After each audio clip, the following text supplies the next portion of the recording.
This is heavy. This is my old studio rack that I was using, and I've shown this before. And one of the things that I need to do is get everything that's in this rack, with the exception of the power strip, over to the new rack, because when I'm showing guitars and stuff, I would like to be able to play them. And if I had this hooked up, I could record through the modeler and get some good quality demos to show. So if we're taking a look inside here, this is a Roland GP-16 guitar effects processor, and this is what we'll be fixing today once I get all of this stuff out. At the end, we'll put together the new rack with everything, and hopefully the Roland will be working at that point and we can get it fixed. Let me grab my coffee here. So you may be asking yourself, Taylor, why do you have a Roland GP-16 when you use a Helix?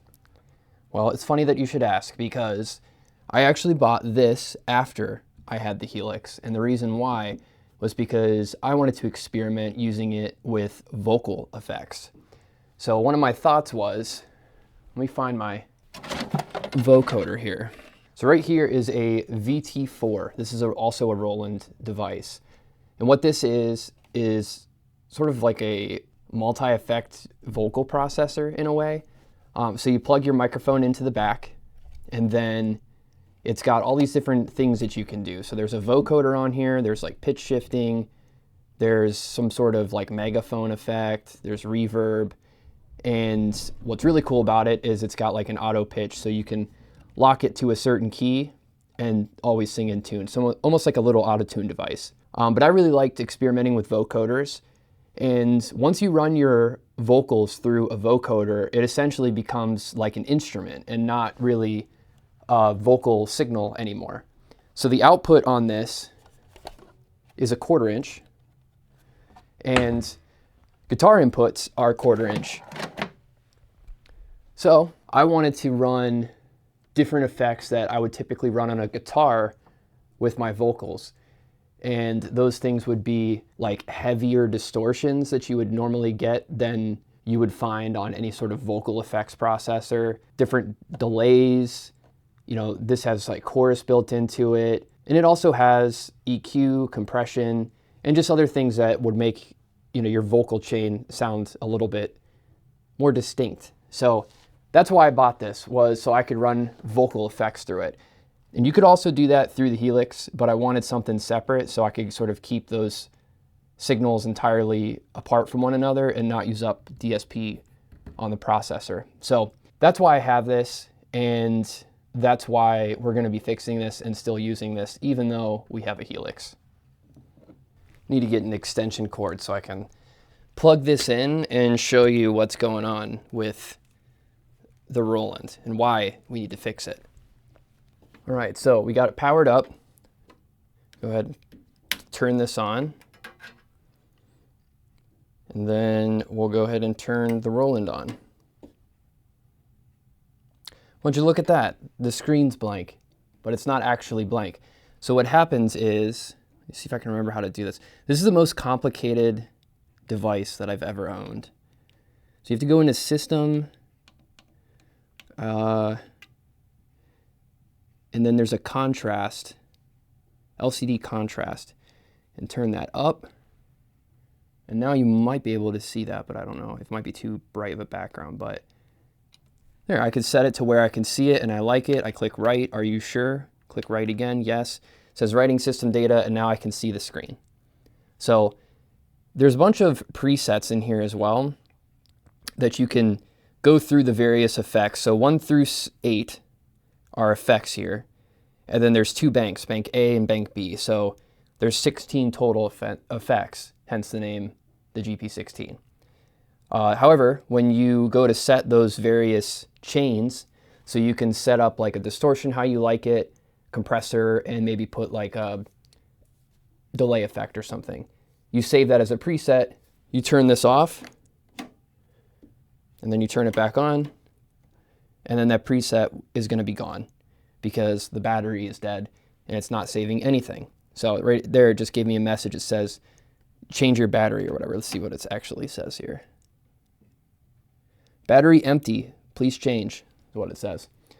So right now, there must be like a very small amount of juice left because it did save my contrast settings. But if I turn this off for, I don't know, every time I've tried it overnight, it always resets back to factory. So that battery is very, very low voltage, and it's just enough to keep the memory saved while it's unplugged or off. And it's supposed to last pretty much for the life of the unit, but because this thing is 30-something years old at this point, it actually did run out. So it's not something that you normally would have to do. This is pretty much as obsolete tech at this point, but I still want to use it. So I'm going to try to figure it out and see if we can figure out how to get this new battery on there. Unplug everything. Safety first. Let me show you the back of this thing as well, so you can kind of get an idea of what we're actually doing. So if I flip this around, you can see that I've got everything kind of neatly packed in here. There's 4 mounting screws on the front that hold everything in. I have to unplug all of this stuff, cut all these ties, and I'm going to set everything essentially aside, go fix the Roland, and then mount everything back up to the new rack. Let's get started with that. We'll do the helix first.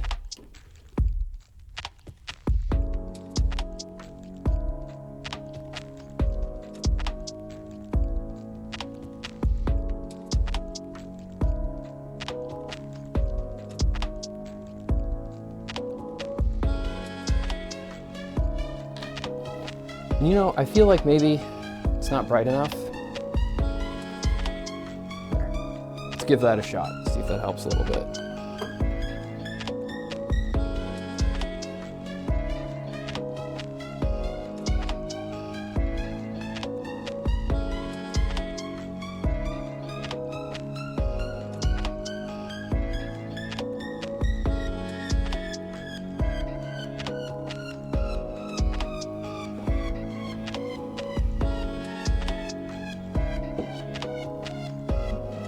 There it is. I'm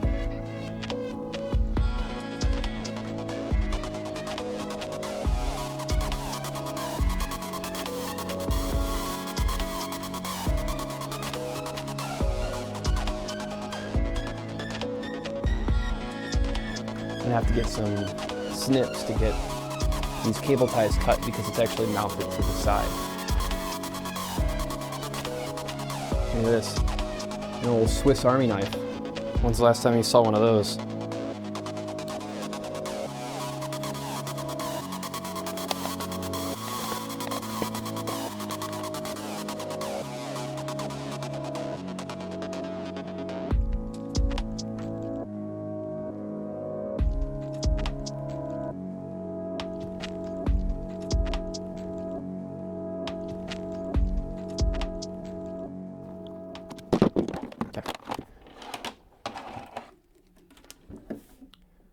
There she is.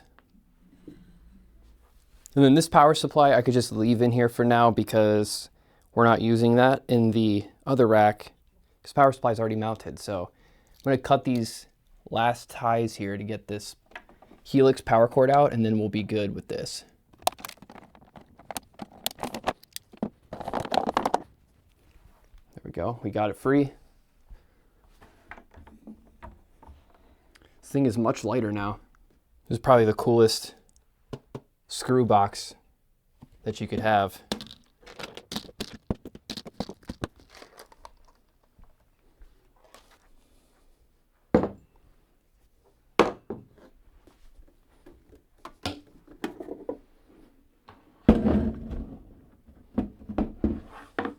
Now, I've never taken one of these apart. I don't think many people have. I'm just gonna start taking screws off, see what happens. Start to move.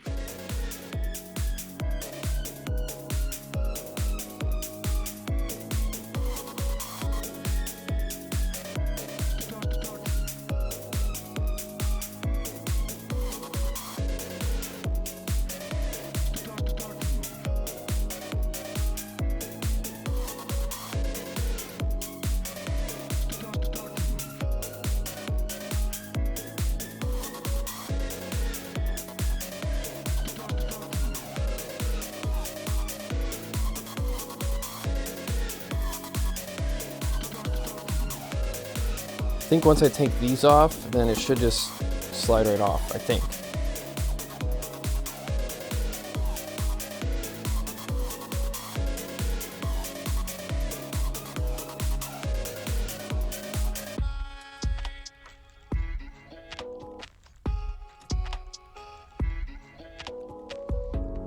Oh, we got a few more screws back here to get.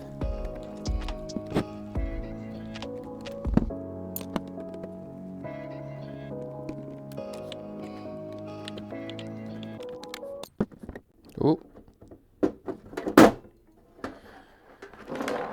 Okay, here we go.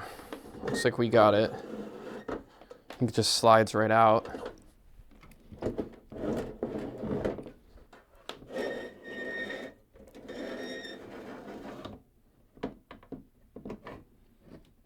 Oh, there's the battery. So, all this going on, not too concerned about all of it, but that little piece right there, that's the battery that we need to get. And you know what? I don't think this is even soldered on there. I think we could just pop this off and pop a new one on, which would be incredible if that was the case. So let's try to figure out how to get this thing off of here. All right, I'm back with the famous small screwdriver kit.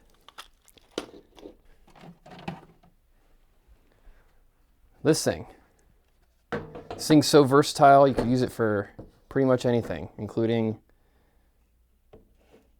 a phone holder. Okay, so this is the battery, and then all you have to do is sort of lift up on this tab and slide it out, I'm pretty sure. So let's give that a shot. And I think it's pretty obvious you don't want this plugged in while you're doing this. Yeah, just slides right on out. And this is a 2032 3-volt battery, which luckily I've got a brand new pack of these. This is a pretty common size for electronics like this.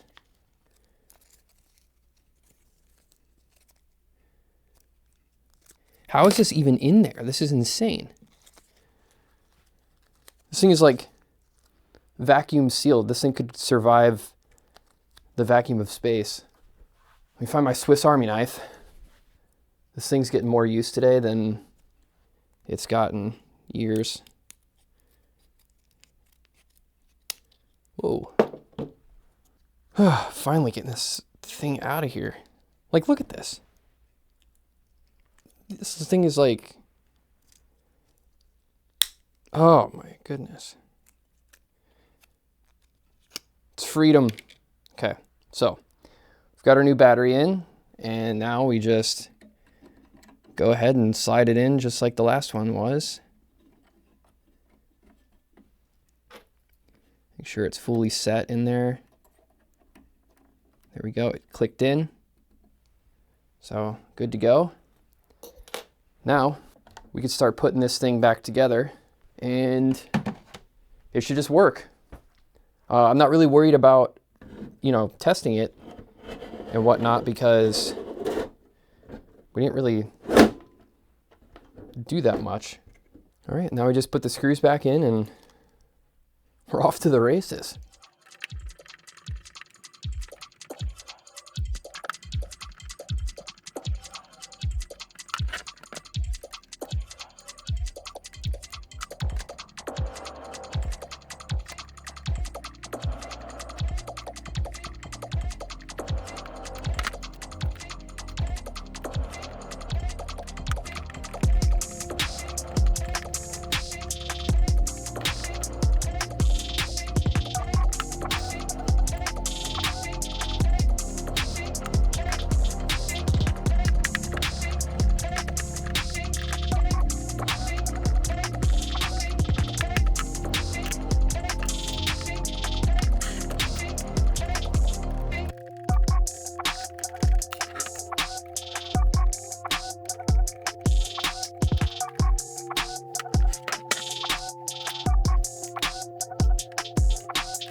Good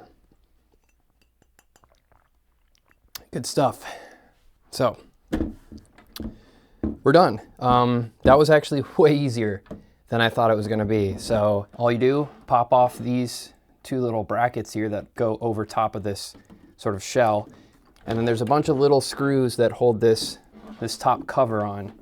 And once you get those screws off, you could just slide this cover back, get to the board where the battery is, and there's just a nice convenient little clip. Pop up, pop the battery out, put the new one back in, put it all back together, and you're done. We just got done fixing the Roland GP-16.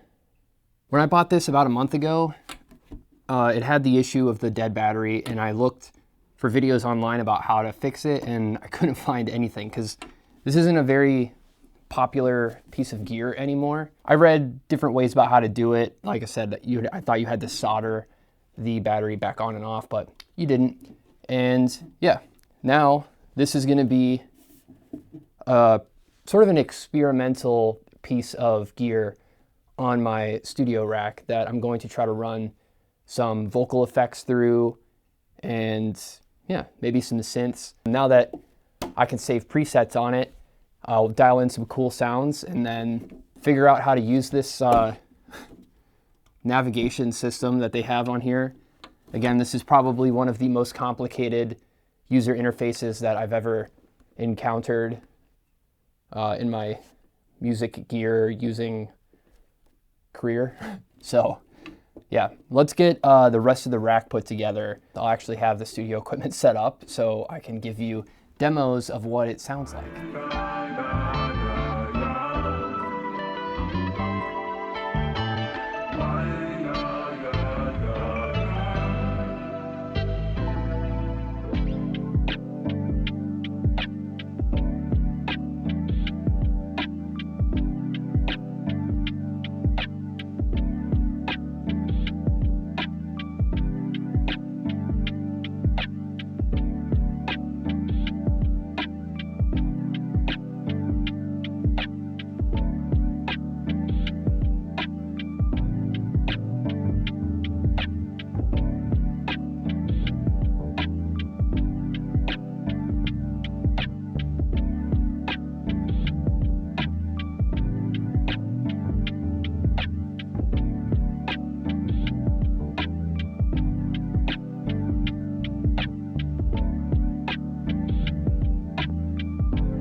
Well, look at that.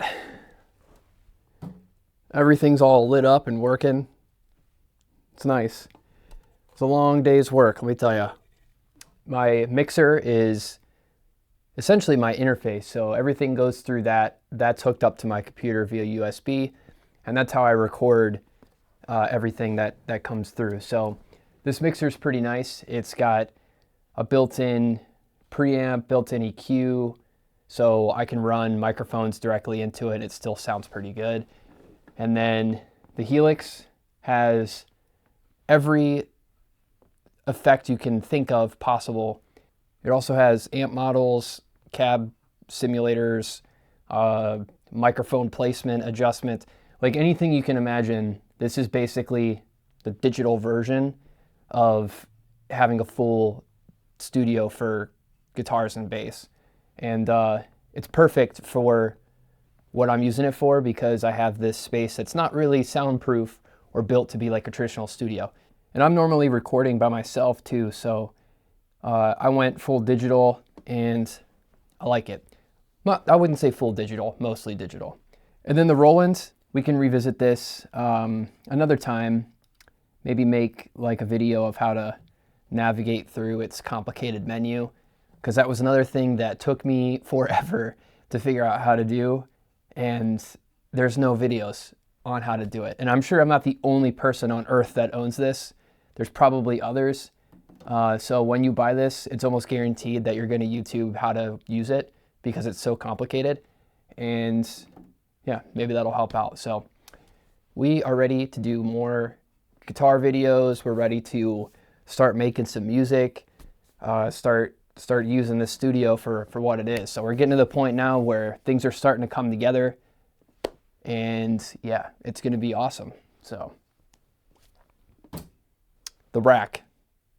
One thing that I don't have for vocals is any sort of compressor. So if I run vocals mics into my mixer, it does have the preamp and EQ to sort of shape the sound, but there is no compressor. So I was thinking about maybe getting like a dedicated compressor with one of the empty rack slots we have. We also have that other rack, so there, I mean, you know, there's room to expand if we wanted to get creative or get more gear or find any good deals. A lot of this stuff I found for very, very good deals. So this Helix rack with the pedal board,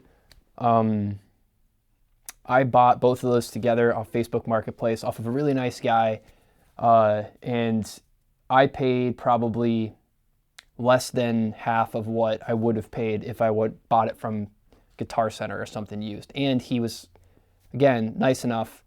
He actually gave me that 6-unit rack that we took everything off of for free with that deal. So this Roland GP-16, I got that.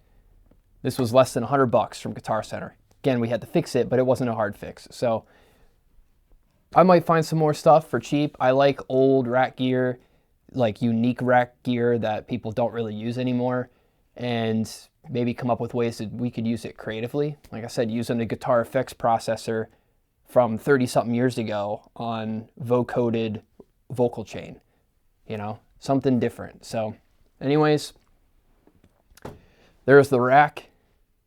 She is just an absolute hog. It is now not necessarily done. We still have a lot of work to do with that, but it's getting to a point now where it's usable and serviceable, and we could start using it to do some actual demos with the guitars and give you different sounds and have a very good quality sound while we're doing so. So big step today in our journey to making this a fully functional studio. So